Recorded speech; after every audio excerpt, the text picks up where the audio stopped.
Hello everyone, welcome back to my channel Anushka Mini Blog and welcome to another video shoot. আর guys তোমরা তো আমার thumbnail দেখেই বুঝে গিয়েছো যে আমি আজকে তোমাদের সাথে কোন ব্লগটা শেয়ার করতে চাইছি এবং কেমন ব্লগ শেয়ার করতে চাইছি। তো চলো শুরু করা যাক। আর আজকে কিন্তু আমরা বিকেল বেলাতে একদম রেডি হয়ে লাগেজ নিয়ে বেরিয়ে পড়েছি। তার কারণটা হলো আমরা কিন্তু বিকেল বেলাতে যাব না, আমাদের ট্রেনটা হচ্ছে যে রাত 1টার সময়, বাট আমরা বিকেল বেলায় গিয়েছিলাম। তার কারণটা হচ্ছে যে আমার কিছু শপিং করার ছিল, তো টুকটাক কিছু আমি শপিং করে নিয়েছিলাম ওই টাইমের মধ্যে। অ্যান্ড আমরা স্টেশনে পৌঁছে গিয়েছি। এই যে দেখো, লাইফের সব থেকে বোরিং পার্টটা হচ্ছে যে স্টেশনে বসে থাকা, মানে আমার এত পরিমাণ বোরিং লাগে সেটা হচ্ছে বলার বাইরে। তো যাই হোক, এখন বসে কিছু মজার কথা বলছিলাম আর আড্ডা মারছিলাম যেন টাইমটা তাড়াতাড়ি চলে যায়। আর যতই বোরিং লাগুক না কেন, এটার মধ্যে কিন্তু আলাদা একটা এক্সাইটমেন্ট জড়িয়ে থাকে, কারণ আমরা ঘুরতে যাচ্ছি গাইস। তো আমার এই কথাটা ভাবলেই এত পরিমাণ আনন্দ হয়, তো আমার যত টায়ার্ডনেস থাকে একদম চলে যায়। আমাদের ট্রেন আসার পাশাপাশি আমাদের সাথে আরো কয়েকজন যাবে, তো তারা এখন পর্যন্ত এসে পৌঁছায়নি, তো তাদের জন্য আমরা ওয়েট করছি। অ্যান্ড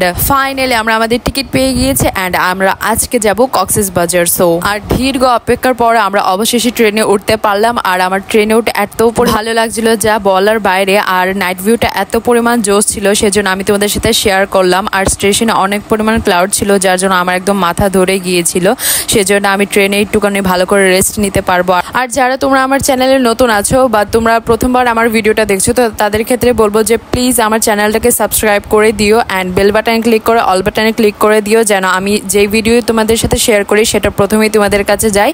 আর ট্রেনে ওঠার পর আমাদের সাথে একটা স্ক্যাম্প হয়ে গিয়েছিল, সেটাও আমি আজকে তোমাদের সাথে শেয়ার করব। But please ignore my face. তার কারণটা হচ্ছে যে যেহেতু আমি লং জার্নি করব, সেজন্য আমি কোনো উইদাউট মেকআপে আমি এসেছিলাম, সেজন্য আমার স্কিনটা এত টায়ার্ড লাগছিল আর আমার শরীরটা অনেক টায়ার্ড লাগছিল। তো এখন বলি, আমরা যখন ট্রেনে উঠেছিলাম তখন আমাদের সাথে একটা বড় দুর্ঘটনা ঘটে গিয়েছিল। আর সেটা হলো যে আমরা টোটাল গিয়েছিলাম 7 জন। আমরা যখন ট্রেনে উঠি তখন আমরা দেখলাম যে আমরা যে সিট বুকিং করেছিলাম, 7টা সিট বুকিং করেছিলাম, সেটা একদম ডিফারেন্ট জায়গায়, মানে 7 জনে একদম 7 জায়গায় ছিল গাইস। মানে এটা একদম পুরো মাথা পাগল করে দেওয়ার মতো একটা অবস্থা হয়েছিল। তো দেখো ভাই, আরেকটা ভাই এখানে এসে দাঁড়িয়ে কথা বলছিল, বাট আমাদের যে দুজনের যে সিটটা ছিল এটাও একদম ডিফারেন্ট ছিল। তো আমি আরেকটা আন্টির সাথে বসেছিলাম, ও আরেকটা দাদা ভাইয়ের সাথে বসেছিল, তো আমাদের দুজনের সিটও একদম ডিফারেন্ট ছিল। বাট গাইস, আমাদের একটাই কষ্ট ছিল যে আমরা স্টেশনে যখন ছিলাম তো সবাই মিলে একসাথে আড্ডা মারবো বলে ট্রেনে ভেবে এসেছিলাম, বাট আমাদের সাথে এত বড় স্ক্যাম্প হয়ে যাবে আমরা কখনো ভাবিনি। সো এই যে দেখো, আমি একদম স্ক্রিনে টাইমটা মেনশন করে দিচ্ছি। আমরা প্রায় সারা রাত্রে একদম জেগেছিলাম আর ও তো একদম এক ফোঁটাও ঘুমোয়নি। তো এই প্রথমবার আমি হচ্ছে যে সকাল দেখতে পারলাম, এটা আমার কাছে অনেক বড় একটা পাওয়া, কারণ এর আগে আমি এত সকালে কোনোদিনও উঠিনি। আর সকালের ফিলটাই ছিল একদম আলাদা, পুরো মৃদুর বাতাস বইছিল। আর আমরা তখন একটা কফি নিয়ে নিয়েছিলাম। আর আমি তবুও সারা রাত্রের মধ্যে, হোল নাইটের মধ্যে একটু হলেও ঘুমিয়েছিলাম, বাট ও একদম ঘুমোয়নি। আর আমাদের সাথে যে ভাইয়ারা ছিল, তো ভাইয়ারা এসে ওর সাথে একটু কিছু কথা বলছিল। তো এইভাবে আমরা ট্রেনের জার্নিটা কাটিয়েছি। আর যখন একটু সকাল হলো তো তখন দেখলাম যে ওর শরীর এত পরিমাণ টায়ার্ড ছিল, তো দেখলাম ও আপনি একদম ঘুমিয়ে ছিল। তো আমি এটাও তোমাদের সাথে ক্যাপচার করলাম। সো গুড মর্নিং এভরিওয়ান, একটা সুন্দর সকালের সূচনা করলাম। তো আজকের দিনটাও কেমন যায় সেটাও তোমাদের সাথে শেয়ার করব, তো পাশে থাকবে। তো এখন বাজে 7:10। এই যে দেখো, তো আমরা পৌঁছে গিয়েছি স্টেশনের দিকে। যাই হোক, আমাদের ট্রেন জার্নিটা যতটুকু স্পেশাল ছিল তার থেকে আরো বেশি স্পেশাল হতে পারতো যদি আমরা সবাই একসাথে থাকতাম, একসাথে আড্ডাটা দিতে পারতাম। অ্যান্ড ফাইনালি আমাদের ট্রেন জার্নি শেষ হলো আর আমরা অবশেষে চিটাগাং রেল স্টেশনে পৌঁছে গিয়েছি। তো আমরা এখান থেকে আমাদের সকালের টিফিনটা করে তারপরে আবার রওনা দেবো। আর তোমরা যারা আমার মতো লং ট্রাভেল বা লং জার্নি করতে পছন্দ করো, তারা কিন্তু আমার কমেন্ট বক্সে এসে নিজের মতামতটা জানাতে একদম ভুলবে না। সো আমরা এখন টিফিন করতে চলে যাচ্ছি। আর এটা হচ্ছে যে স্টেশনের পাশেই তোমরা অনেকগুলি টিফিনের দোকান পেয়ে যাবে, মানে সকালের যে ব্রেকফাস্ট করার তোমরা অনেকগুলি দোকান পেয়ে যাবে। তো আমরা ব্রেকফাস্ট করে অবশেষে আমরা চিটাগাং থেকে কক্সবাজারের উদ্দেশ্যে রওনা দিয়েছি। আর ওই দিনে ওয়েদারটা একদম ভালো ছিল। আর আমরা চিটাগাং থেকে কক্সবাজার যাওয়ার জন্য কিন্তু ডিফারেন্ট একটা ট্রেন বুক করেছিলাম। অ্যান্ড এটার মধ্যে কিন্তু আমরা অনেক ভালোভাবে গিয়েছি, মানে অনেক আড্ডা দিয়ে গিয়েছি। আর যখন তুমি আনন্দে থাকবে তখন তোমার সময়টা যে কিভাবে চলে যাবে সেটা তুমি নিজেই বুঝতে পারবে না। আর আমাদের সাথেও ঠিক তেমনটাই হয়েছিল। আমরা যখন ফার্স্ট ট্রেনটাতে ছিলাম তখন আমাদের সময় কাটছিল না, বাট যখন আমরা সেকেন্ড ট্রেনটাতে উঠেছিলাম তখন দেখো যে ওরা এখন গেম খেলছে আর আমরা অনেকটা মজা করতে গিয়েছিলাম।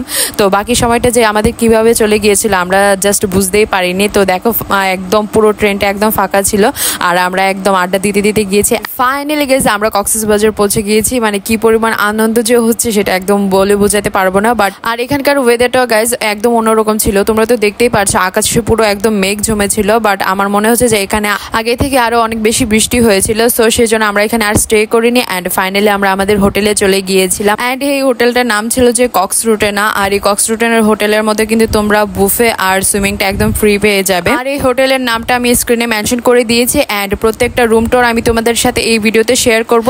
অ্যান্ড ফাইনালি 13 আওয়ার্সের পর আমরা আমাদের মেইন গন্তব্যে এসেছি। আর অবশেষে যখন আমরা হোটেলে গিয়েছিলাম তো আমরা সবাই একদম হ্যাপি ছিলাম অ্যান্ড আমার ফেসটা দেখো গাইস, একদম একদিনের জার্নিতে আমার পুরো একদম ডার্ক সার্কেল পড়ে গিয়েছিল আর আমার ফেসটা এতটা অয়েলি হয়েছিল একদম বলার বাইরে। সো আমরা এখন রেস্ট করবো অ্যান্ড তার আগে হচ্ছে যে আমি রুম টোরটা একটু তোমাদের সাথে শেয়ার করে নিই। এটা হচ্ছে যে ভাইয়াদের রুম, আর আমরা দুটো রুম বুক করেছিলাম, একটা হচ্ছে যে ভাইয়াদের রুম আর একটা হচ্ছে যে আমাদের রুম। তো এই রুমগুলি কিন্তু অনেক বড় বড়, প্লাস রুমের ডেকোরেশন অ্যান্ড অল ওভার সবকিছু একদম ভালো ছিল। আর এই হোটেলের প্রত্যেকটা রুমের সাইজ কিন্তু একদম সেম থাকবে আর ডেকোরেশনটা একদম সেম থাকবে, আর প্রত্যেকটা রুমের সাথে কিন্তু তোমরা একটা ছোট করে ব্যালকনি পেয়ে যাবে। অ্যান্ড এটা হচ্ছে যে আমাদের রুম। আর আমাদের এরকম একটা রুম বুক করার কারণ হচ্ছে যে আমরা যেরকম একটা রুম চেয়েছিলাম সেই রুমটা কিন্তু এই হোটেলে অ্যাভেলেবেল ছিল না, শুধুমাত্র একটাই রুম ছিল যেটা হচ্ছে যে ভাইয়ারা বুক করেছিল। অ্যান্ড আমাদের রুমটা আর একটা দিন পর বুকিং হবে, দেন আমরা নিউ রুমে শিফট করবো। দেন এখন আমরা সবাই ফ্রেশ হয়ে নিয়েছি আর এখন বাজে বিকেল 4:45 আর এখন আমরা লাঞ্চ করতে যাবো অ্যান্ড লাঞ্চ করে এসে একটু রেস্ট করবো। দেন হচ্ছে যে আমরা বিচে যাবো গাইস। বিচে মানে আমার এক্সাইটমেন্টটা একদমই হাই লেভেলের গাইস। তো আমরা বিকেলের লাঞ্চটা এই রেস্টুরেন্টে করেছিলাম আর এই রেস্টুরেন্টের নামটা ছিল গ্রিন চিলি। অ্যান্ড তোমরা কিন্তু এটা হোটেলের পাশেই পেয়ে যাবে, মানে কক্সরুটেনা হোটেলের পাশেই পেয়ে যাবে এই গ্রিন চিলি হোটেলটা।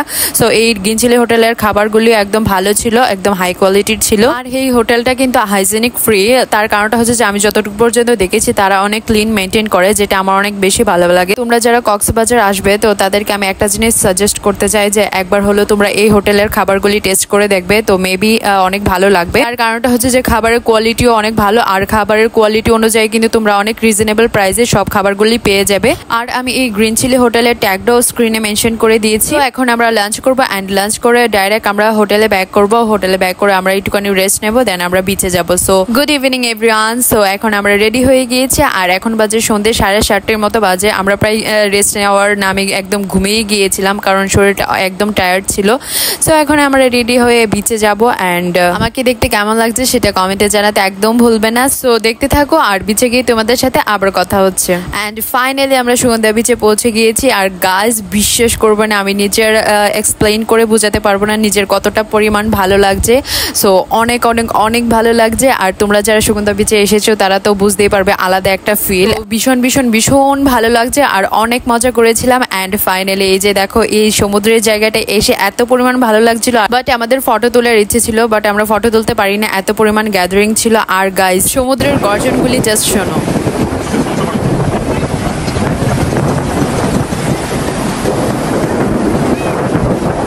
তো আজকে এই পর্যন্তই। তোমরা সবাই ভালো এবং সুস্থ থাকবে এবং আমাদের জন্য আশীর্বাদ করবে, আমরা যেন ভালো আর সুস্থ থাকতে পারি। অ্যান্ড যারা আমার চ্যানেলটাকে এখন পর্যন্ত সাবস্ক্রাইব করোনি তাদেরকে বলবো প্লিজ সাবস্ক্রাইব করে দিও। অ্যান্ড নেক্সট পার্ট নিয়ে খুব তাড়াতাড়ি আসবো। যারা আমার চ্যানেলটাকে সাবস্ক্রাইব করেছো তাদেরকে অসংখ্য অসংখ্য অসংখ্য ধন্যবাদ। সো আজকে এই পর্যন্তই। Thanks for watching guys. তোমরা সবাই ভালো থাকবে। Bye, love you so much, take care.